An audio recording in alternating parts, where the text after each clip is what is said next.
bakers, Christmas is in full swing around here, so it's a great time to share with you my 3 single-serving holiday cookies. And thanks to LG, I'm able to bring you this recipe from my new LG ProBake convection oven. So let's get baking.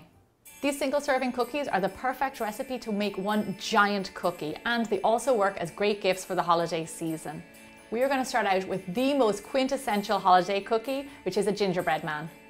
In a small bowl, add in room temperature butter and brown sugar, and then cream these both together well. Next, we're going to add in the egg, and for those of you who asked, I'm going to add in an egg substitute that you can use on biggerbolderbaking.com, where all the recipes can be found. Next, we're going to add in our molasses, and if you don't have it, you can also use treacle or honey. Then just give these ingredients a quick mix together. The molasses gives this a lovely caramel taste and colour. To this mix, we're going to add in our dry ingredients: flour, ginger, cinnamon, cloves, baking soda, and a pinch of salt. And then mix these ingredients together with a spatula. What I love about these single-serving cookie recipes is that you just need a handful of ingredients. You can mix them in a small bowl and you can have them ready in minutes. Lovely, so this is your gingerbread man batter. Now you'll notice that it is quite soft, so you're going to want to put it in the fridge to chill for around 30 minutes before you can roll it out and bake it. Our gingerbread cookie has chilled and now it's nice and cold that we're able to shape them. You can get creative with this dough and make any shape you want, round, Christmas trees.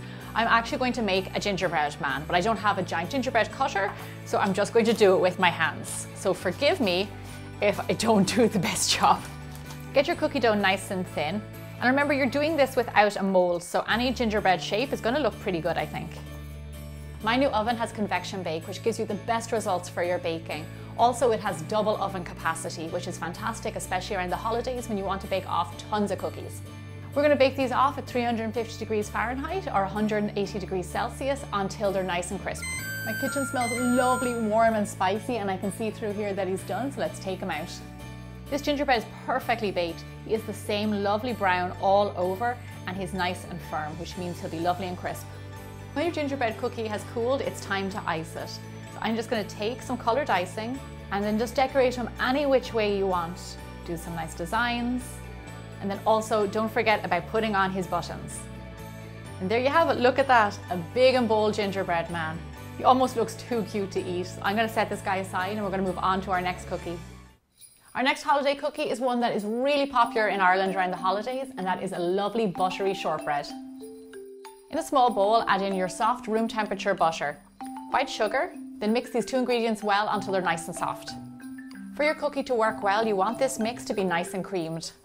Now to this, we are going to add in some vanilla extract, flour, and a pinch of salt, and then mix them all together. You'll notice when you're mixing, it looks like it's a little bit dry, but to bring it all together, go in there with your hands and push the dough together with your fingers, and then it should all form together really nicely. Now place your shortbread dough on your baking tray. Now you can leave it round if you want or make a different shape. I'm going to use this lovely big snowflake cutter I have because it is the holidays and I want to make these really festive. I'm just going to roll my dough out a little bit to fit my cookie cutter. Once you cut it out, if you have any leftover dough, you can always put it in on top of that cookie or you can bake another cookie. Look at that, I'm glad I used that cutter because it looks really pretty. And remember last week I made homemade cookie butter, so if you have any cookie dough left over from this week, you can always turn it into a homemade cookie butter. Another delicious cookie ready for the oven. You want to bake this off at 350 degrees Fahrenheit or 180 degrees Celsius for roughly 10 to 12 minutes. There is definitely a smell of butter in the air, so I'm pretty sure my cookie is done. With the convection setting on my oven, you get this lovely light golden brown on your shortbread. You don't want to overbake shortbread because you want it to be nice, soft and buttery. I just adore this. It's one of my favourite Christmas cookies and it goes great with a cup of tea. I'm not going to finish this cookie because we've got another great one coming up next. Our next cookie is traditional, rich and very chocolatey. It is a chocolate crinkle cookie. In a small bowl, add in flavourless oil, an egg, sugar and vanilla extract, and then whisk them all well together. So I'd never had this cookie before until I moved to the United States, but it is really rich and moist inside. It's kind of like a brownie. It is so good.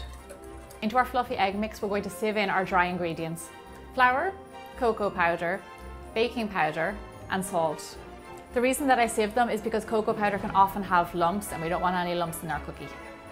And then with your spatula, just gently fold these together. You can kind of get that smell already of a brownie because of the cocoa powder and the vanilla extract. So when you mix your crinkle cookie batter, it should look something like this. just like a brownie. This guy is a little bit soft, so I'm gonna pop him in the fridge to chill for at least 30 minutes. And remember that all of my cookie doughs can be kept in the fridge for up to 5 days and even frozen. Once your crinkle cookie has chilled, we're gonna put it onto our tray. Shape your dough into a round with your hand, and then we want to pat it down to around 4.5 to 5 inches. It is a really big and bold cookie. You want to make sure that this cookie stays nice and thick so you get that lovely brownie texture in the middle. Now this next step really makes it a crinkle cookie. We're going to take our dough and toss it into powdered sugar. Get it thick on both sides. Look at that. You're probably wondering why I'm doing this, but when you see this baked, you'll know why. When it's well coated all over, just pop it back onto the tray. Bake at 350 degrees Fahrenheit or 180 degrees Celsius for just 10 minutes. That's my timer, so let's check on our cookie. I've been waiting to try this crinkle cookie, and I want to show you what it looks like on the inside. Look at all that fudgy goodness that I was telling you about. Now these cookies are definitely best eaten warm straight out of the oven the day that they're made. Oh, yummy, yummy. This one might be a contender for one of my favorite Christmas cookies. If one of these cookies just isn't enough for you, I've put full batch recipes on biggerbolderbaking.com. Come back this Monday because I've got a very special bonus video for you for homemade chocolate croissants thanks to LG. Thank you so much for watching, and I'll see you back here every week for more Bigger Bolder Baking.